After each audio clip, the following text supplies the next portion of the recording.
चलिए बड़ी अपडेट आपको बता रहे हैं। ओबीसी आरक्षण को लेकर बड़ी अपडेट है। ओबीसी आरक्षण की नियमावली तैयार हो गई है। मुख्यमंत्री कार्यालय ये नियमावली भेजी जाएगी और उसी से अब आरक्षण की क्या स्थिति रहती है राज्य में वो तय होगी। और विस्तार से समझेंगे। सोनू हमारे साथ जुड़े हुए हैं। सोनू, ओबीसी आरक्षण का मसला, नियमावली तैयार हो चुकी है, क्या कुछ जानकारी?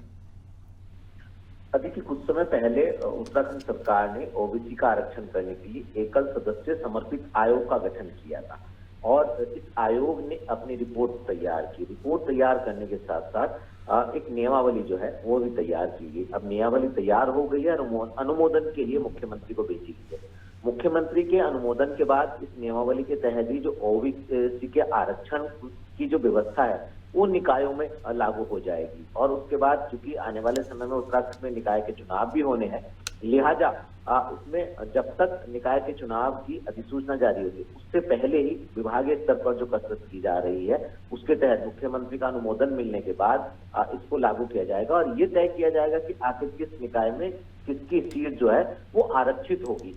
इस लिहाज से इसका जो है वो कार्य कर लिया गया है।